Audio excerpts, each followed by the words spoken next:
예, 일단은 그 마지막 강의에 대해서 좀 반응이 더 컸던 것 같습니다. 왜냐면은 또 가장 프레시하니까 그거 관련된 질문이 좀 많은 편인데요. 제가 오히려 좀 앞부분에 한번 다시 저희가 그 첫 번째 토픽이었던 직장 속 그리스도인, 그러니까 저희 그 개인 생활과 관련된 부분인데요. 방송기 목사님께 먼저 한번 질문을 드리겠습니다. 좀 사례로 이제 나왔는데요. 제가 좀 그 질문사항을 읽어드리겠습니다. 제 동생이 기독교 재단 병원에서 일을 했습니다. 일을 시작한 지 1년쯤 지나자 병원에서 임금이 밀리기 시작했습니다. 상사는 하나님의 일을 하는데 자금이 부족해서 그런 것이며 이 정도의 임금 체불을 하나님의 섬김으로써 감내해야 한다고 압박했습니다. 하지만 신규로 의료시설을 구입하는 등 상식으로 이해할 수 없는 일들이 일어났고 동생은 병원을 그만둘 수밖에 없었습니다. 이런 경우 어떻게 하는 것이 좋았을까요? 잘 그만둘게요. 이게 아까 우리 임 교수님하고도 얘기했는데 헌신과 착취의 거죠. 한쪽에서는 헌신을 요구하고 근데 그게 결과적으로는 착취가 되는 그런 문제인데 이 경우는 결과적으로는 뭐 착취가 되는 셈이 되어버렸으니까 그거는 근데 이제 이럴 수는 있는 것 같아요. 그럼에도 불구하고 자신이 그것을 헌신으로 생각하고 계속 있을 수는 있다고. 있어서는 안 된다고까지는 할 수 없는데 있을 수는 있는데 있어야 한다고 요구하는 것은 꼭 성경적인 태도는 아니었다. 그렇게 생각합니다. 간단한 것 같은 얘기입니다.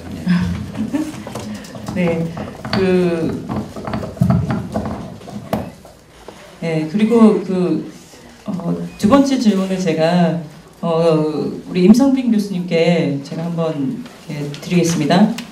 그 11조는 구약에서 나오고 죄송합니다. 제가 글씨 예수님에 의해 이미 구약의 율법은 폐기되었는데 지금은 교회에서 강조하는 이유는 조금 어려운 질문이에요. 뭐 강조하는 이유를 모르셔서 질문한 건 같지는 않고요. 기본 정신이 그러니까 11조 그 전에 제가 한번 그런 얘기를 들었어요. 저희 이제 기독경영연구원이라고 이제 경영학자들과 실험인들이 모여서 매달 공부하는데 갔더니 어떤 집사님 기독교인이신데 집사님이 이제 경영학 교수님인데 헌금에 대한 얘기를 하시더라고요. 그분이 헌금에 대한 얘기를 하는데 제가 볼 때는 그분이 이렇게 제가 볼 때는 좀 왜 그 교회를 그렇게 열심히 다니시는지 좀 이해가 안 가더라고요. 그래서 이제 뭐 왜 그 교회 다니십니까? 당신 그 얘기는 못 하고 어떻게 뭐 신앙생활이 만족되세요? 그랬더니 씩 웃더니 저를 보더니 질문의 뜻을 다 알더니 그래요. 그 목사님이 굉장히 야단을 많이 치시더라고요. 설교에 제가 몇 번 들어봤는데 다 끝까지 듣지 못했는데 야단을 치셔요. 그래서 어떻게 야단 맞으면서도 매번 다니십니까? 그랬더니 아유 좋잖아요. 일주일 동안 살 때 굉장히 찝찝합니다. 밖에서 살려면 죄진 게 많은 것 같아서 찝찝한데 주일날 가서 어르신 아버지 같은 목사님한테 야단 직사들고 맞고 헌금 탁 내고 나오면 마음이 편합니다. 그래서 제가 그 얘기를 듣고 야 처음에는 뭐야 그랬는데 나중에 지나면서 보니까 그게 뭔지를 좀 알겠어요. 근데 이제 지금 우리가 얘기하는 건 그런 얘기는 아니잖아요. 그러니까 11조라는 게 구약 시대에는 일종의 율법적인 거였지만 물론 그 11조의 정신이 뭐 제사장들 레위 족속들은 가진 게 없으니까 그들의 그 살림을 다 책임지는 것도 있고 또 하나는 이웃을 돌보는 목적도 있었잖아요. 그것이 그 기본적인 11조의 용도였다면 신약 시대에는 그게 그냥 10의 1이라는 게 꼭 구약적인 그런 정신을 그 내용을 갖고 있는 것이 아니라 할지라도 그냥 모든 것이 주께로부터 왔으니 주께에 헌신한다는 의미에서 이거는 이제 복음적으로 달라져야 되겠죠, 내용이. 그 뭐 10의 1을 한다기보다 그건 상징적이죠. 교리가 그러하듯이 모든 교리라는 것은 다 하나님의 나라를 가르치는 이 표시거든요. 이 마일스톤 이저 표시들이지 그 자체가 하나님 나라가 아니잖아요. 그걸 잘 따라가면 하나님 나라로 가듯이 저는 11조도 그런 의미에서 사실은 뭐 다 하나님 건데 그 불의한 청지기 비유에서도 핵심이 뭐 여러 가지가 있겠지만 제가 이해하는 핵심은 그 사람이 해고되기 직전까지는 이게 누구 건지를 몰랐던 거예요. 근데 나중에 보니까 이게 집게 아니란 말이에요. 주인 건데 내가 왜 이거 갖고 이렇게 인심을 잃냐. 그러니까 그냥 인심이라도 쓰자 라고 인심을 썼는데 하나님께서 예수님께서 얘기하시는 것은 야 그렇게 불의한 인간들도 세상에 지혜가 있어서 집게 아닌 줄 아니까 그걸로 인심 써서 자기의 신우사를 다 보장받는데 너희는 어떻게 하나님의 아들 딸들이라는 사람들이 이게 자기 건 줄 알고 그렇게 움켜쥐고 있냐. 저는 그런 의미에서 뭐 11조가 10의 1을 바치고 뭐 이게 세액 전입니까 세제 후입니까 이런 얘기하는 건 진짜 이거는 그 마음은 이해하지만 그건 좀 건설적이지 않다. 그냥 생각 말고 봤으면 그냥 내는데 기본을 이건 신앙의 그 은혜를 받은 그 자기 신앙의 크기와 같다고 생각해요. 비례한다고 생각해요. 그게 아까우면 아직 신앙이 안 되는 거고 내문서도 잘 모르겠으면 이제 좀 돼가는 거죠. 이거 몰라야죠. 자기 내는 거를. 그래서 하여튼 11조를 그렇게 막 구약의 10의 1, 세전, 세후 이게 아니라 그냥 주께로부터 온 것을 내는 거고 그것을 뭐를 위해서 내든지 잘 내면 되지 않겠나. 그래서 그냥 하나님 나라를 위해서 잘 쓰이도록 그 다음에 이제 또 참여해서 그것이 잘 쓰이도록 하는 책임도 있는 거죠. 우리에게. 그렇게 생각합니다. 지금 가장 많은 질문이 나온 부분이 하나 있어서 이제 송인규 목사님께 제가 한번 질문을 드릴 텐데요. 아무래도 이 용어와 관련된 부분이었습니다. 그러니까 잠정적 타협이라는 부분에 있어서 교수님께서 예상했던 대로 굉장히 이제 논란이 불거진 것 같은데요. 이것을 제가 아예 패널 멤버 모두에게 같이 공동으로 질문을 하고 먼저 그 송희교 교수님의 그 답변을 듣겠습니다. 근데 그 비슷한 계열의 질문이어서 제가 그냥 한꺼번에 여기서 제안된 것은 그렇다면 좀 다른 용어를 쓸 수 없을까에 대한 의견들이 많았습니다. 그러니까는 결국 이 잠정적 타협이라는 표현 이외에 그 다른 방법이 없을까? 예를 들자면은 여기 나왔었던 예시 중에서는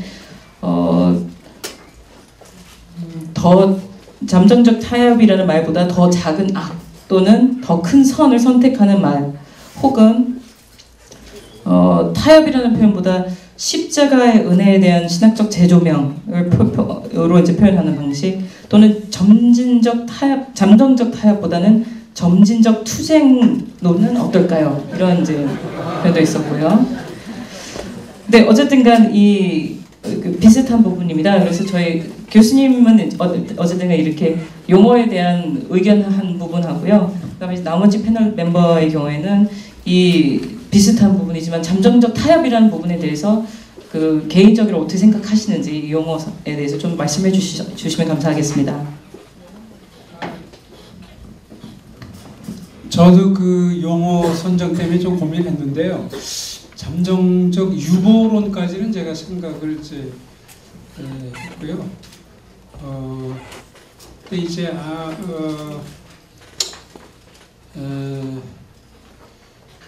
이제 영어에서는 이제 소위 컴프로마이즈라는 말이죠. 그래서 컴프로마이즈는 영어 단어는 그러니까 우리말하고 영어의 어휘의 차이도 있는 것 같아요.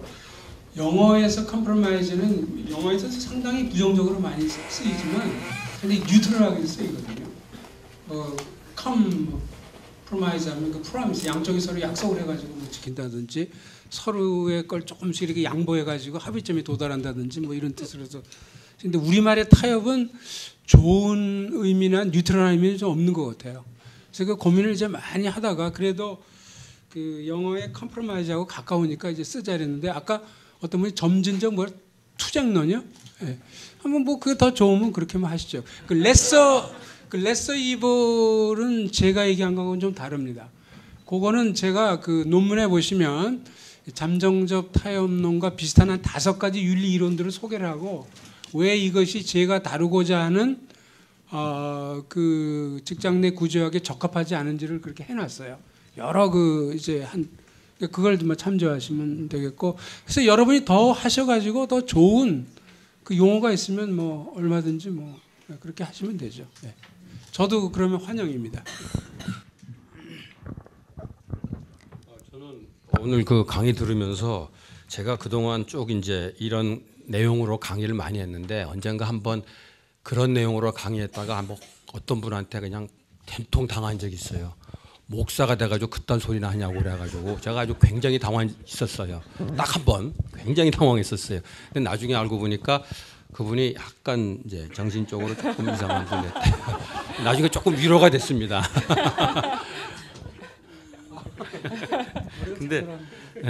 근데 사실은 거의 저는 제 생각하고는 거의 같은데 그 잠정적 타협 그거를 조금 넓혀갖고 사실 제 강의 안에 윤리의 실천을 위한 3단계 적용법이 있는데 결국 그 얘기가 그 얘기입니다.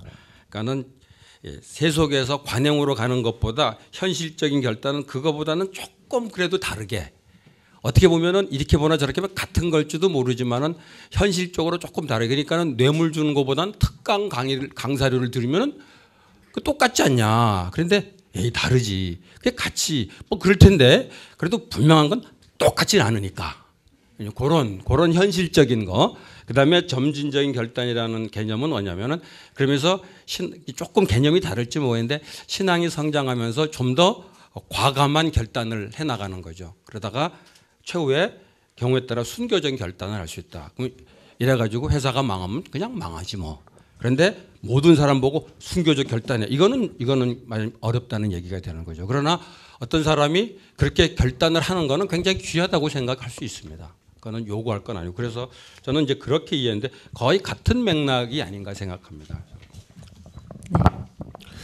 예, 저는 그 우리 송 교수님이 잠정적 타협이라는 말을 뭐 이렇게 송 교수님의 그 배경을 우리가 아는 바 한도 내에서 함부로 썼을 리가 없고 굉장히 주도 면밀하시고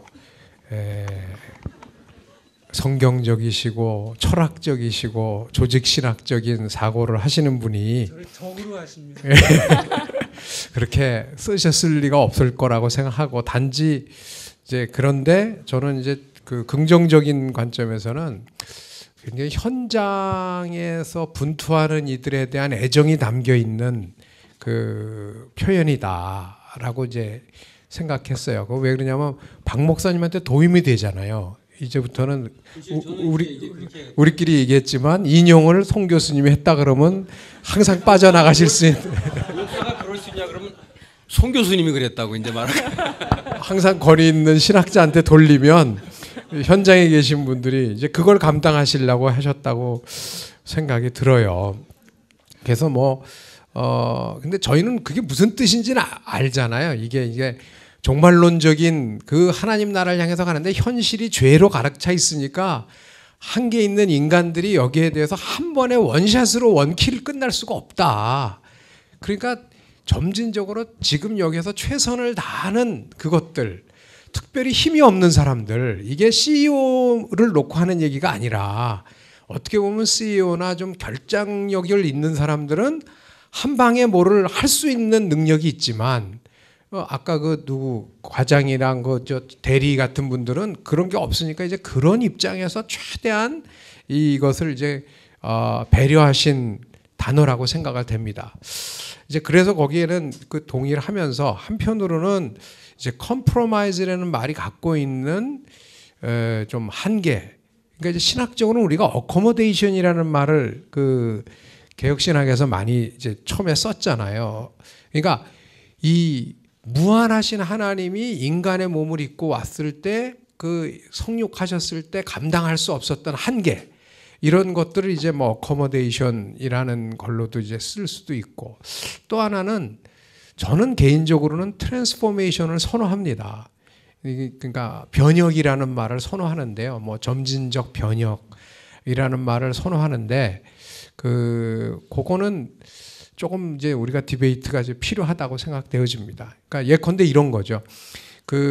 제가 아는 어떤 CEO 한 분이 만나자 그러더니 이런 얘기를 하는 거예요. 음향업체인데 예전에 수백억짜리 계약을 지금 앞뒀는데 하자 그러는데 그 업체가 예컨대 뭐 특정 어떤 이단이랑 연결된 사업인 거예요. 그랬더니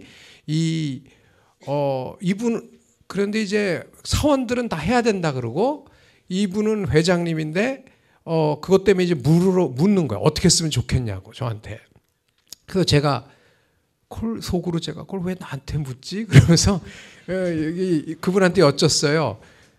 회장님은 어떻게 하려고 그럽니까? 그랬더니 자기는 안 하고 싶다는 거예요. 안 하려고 마음을 먹었는데 영업부 직원들이랑 다른 직원들이 반발을 한다는 거예요. 당신이 장로님은 장로님이지 회사도 교회가 아닌데 그런데 이제 알고 보니까 그 인센티브가 영업부 직원들이나 이런 사람들은 굉장한 거예요. 그 계약을 하면.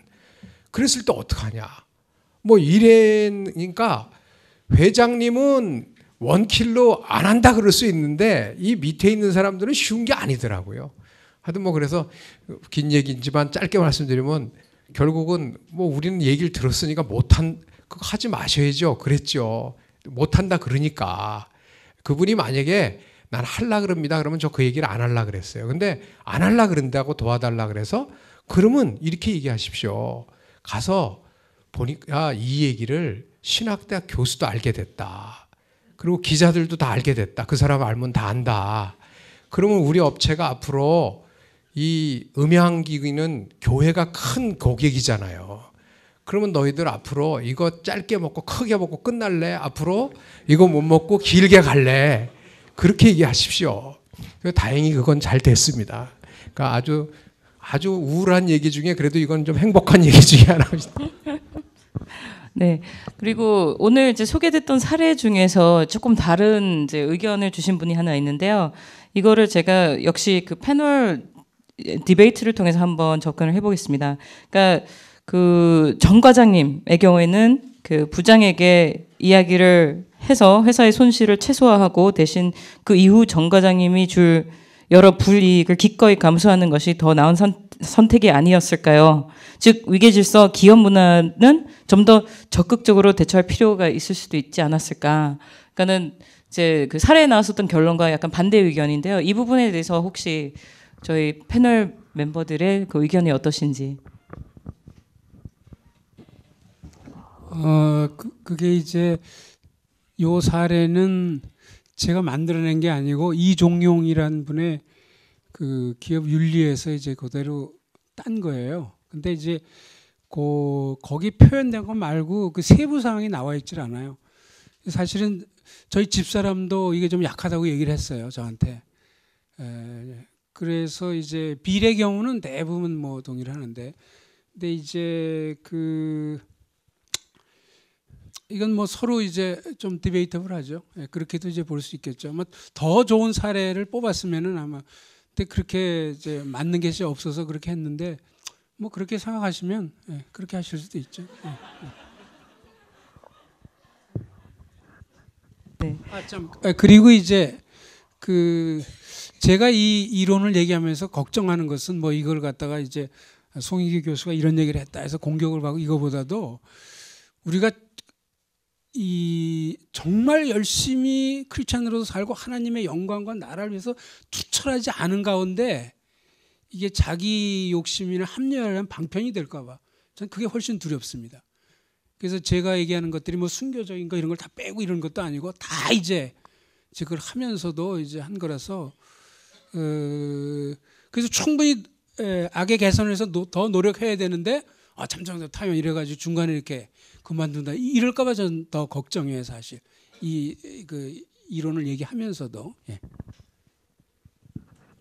그 약간 연관된 질문이긴 합니다만 교수님께서 그 사례를 소개하셨을 때 직장과 관련된 소개 이외에도 사회적 구조학에 대해서도 잠시 소개를 하셨는데 노예제도라든지 이런 부분들 그래서 이제 한국의 역사를 보시면은 그리스도인의 어떤 신사참배 또는 유신 정권 하에 그리스도인의 순응적 태도, 그러니까 타협이라는 표현을 통해서 이런 부분들까지도 정당화될 수 있는 여지가 있지 않을까에 대한 우려를 표현하셨습니다. 혹시 저희 그 패널 멤버들이 이 부분에 대해서는 어떻게 생각하시는지요? 그러니까 그 역사 오늘 어디서 얘기를 했죠? 하여튼 뭐 그러더라고요. 그러니까 만약에 그 친일 문제에 대해서 어떻게 그 지식인들이 그렇게 탁 그 굴절했냐. 그런데 그 당시에 해방이 될 줄 알았다면 그렇게 할 사람이 없었다는 거예요. 그 당시에 웬만한 지식인들이 다 그렇게 해방이 올 줄을 몰랐다는 거죠. 근데 이제 아까 송 교수님이 얘기하신 그거와 관련돼서 보면 이 종말론이라는 게 하나님의 나라가의 실현이라는 것이 이제 그런 의미에서는 굉장히 일반 사람들이 생각하는 세계관과 이 어떤 그 역사 의식을 뛰어넘을 수 있는 굉장히 중요한 요소라고 생각되어집니다. 근데 이거는 신앙의 분량인 것 같아요. 결국은 그러니까 결국 이런 어떤 케이스마다의 그 사람의 선택은 신앙의 분량이 얼마나 그 충만하냐가 굉장히 작용을 하는데, 근데 그 신앙이라는 것은 막연한 게 아니라 하나님의 역사를 이 세상의 역사를 꿰뚫면서도 그것을 능가하시는 하나님의 역사에 대한 인식과 예민함이 동반돼야 되는 매우 복합적인 요소라고 보여집니다. 예컨대 그런데 하나님은 역사마다 쓰시는 그룹들이 좀 다르더라고요. 예컨대 신사참배의 가장 그 무력했던 집단은 그 당시에 진보적인 사람들이었거든요. 유학파들, 그 중에도 일본 유학파들. 일본에 유학 가서 신문물을 보고 온 사람들은 신사참배에 대해서 거부하기가 거의 어려웠더라고요. 그 당시에. 근데 가장 반대했던 분들은 지금으로 치면 굉장히 보수적인 분들이었거든요. 근데 그분들이 그때는 굉장히 보수적인 분들이 가장 반일 반신사참배했고 아주 친민족적이었거든요. 근데 이게 60년대 오면은 민주화 운동할 때는 완전히 그 반대가 돼요. 그러니까 아주 진보적인 사람들이 그때는 민주화를 앞장섰고 보수적인 사람들은 다는 아니죠. 상당히 다 이 반대의 역할을 한 걸 보면 제가 볼 땐 그걸 뭐 하나님이 하여튼 겸손하라고 그리고 정신 차리라 그런 게 아니겠나. 하여튼 뭐 이런 생각을 해봅니다. 저는 아까 그 문제 있잖아요. 예 문제에서 의를 그러니까 옳은 행동을 하면서 그 과장님하고 관계가 이제 깨진 문제. 그래서 아까 제가 강의한 내용하고 조금 통한다는 생각이 들어서, 그러니까 불의하고는 싸워야 되는데 사람하고는 좋은 관계를 가져야 된다. 근데 이 경우 결국은 그 사람의 입장을 생각해서 불의를 그냥 말하자면 묻어두는 거가 될 수 있는데, 거기서 분명히 그 불의를 깨고 바른 것을 드러내지만 나중에 그분에게 그러니까 정말 그 말하자면은 사랑을, 그분과의 관계 회복을 위해서는 나름대로 자신이 희생을 하면서 관계 회복을 하는 노력이 있다면은 그 문제를 그런 대로 같이 가져갈 수 있지 않을까 하는 생각이 들어서 그렇게 생각하네요. 만약에 이 김 대리가 진짜 이 뭔가에 자기의 확신이 하나님과의 소통 속에서의 나름대로 확신이 있었다면 이게 보니까 정부건설공사니까 이거 문제가 심각한 거 아니에요.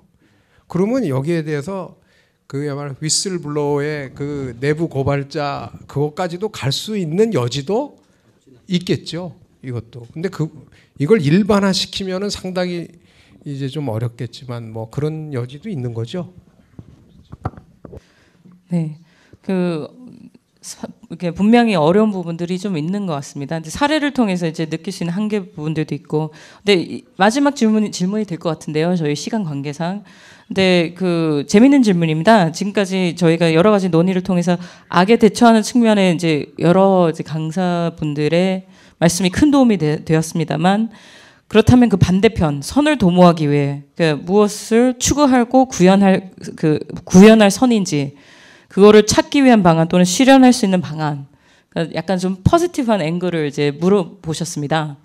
그래서 저희가 이제 그 직장의 어려움과 이제 악에 대해서 많이 얘기를 했습니다만 그 반대편에 대한 질문이 한 번 나왔습니다.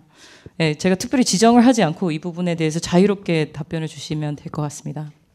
저는 너무 부정적인 얘기를 했고 긍정적인 건 그 두 분이 특별히 뭐 공동선이라든가 굉장히 중요한 얘기를 많이 하신 거로 기억하니까 저는 입 다물겠습니다. 아니 저는 그러니까 구체적인 거는 저는 그 세계화를 얘기하면서 사실은 곧 뒷 얘기는 못 했는데 그러니까 크리스찬들이 신앙인들이 이제 역량을 좀 키워야 되겠다.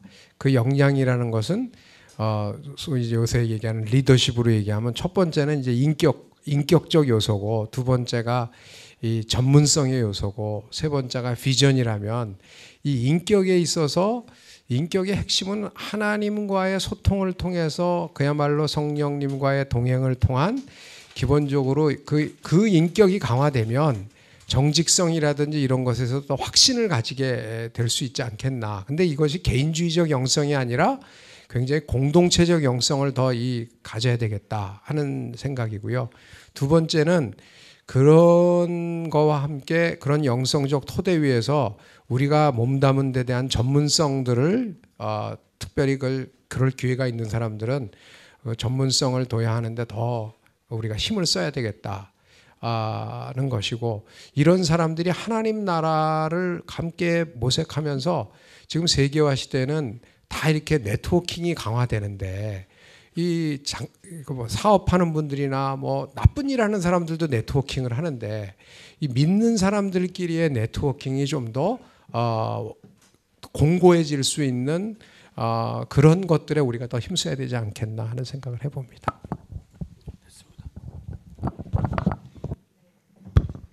네, 저희 사실상은 이제 방성희 목사님도 그랬었고 임 교수님도 그랬었고 그 공동체와 이제 그 공동선에 대해서 말씀을 해주셨기 때문에 이제 그 부분에 있어서 어떻게 보면 어느 정도 답변이 됐을 거라고 생각이 됩니다. 저희가 주어진 시간은 어떻게 보면 다 이제 이제 마칠 시간이 된 것 같은데요. 일단은 큰 박수를 부탁드리겠습니다. 저희 강사 세 분하고 사례 발표자 두 분 너무 수고 많으셨고요. 조금 아쉽지만 아쉬운 거를 조금 남기면서 추후에 직접 찾아뵙고 질문을 하시면 되겠습니다. 예, 감사합니다.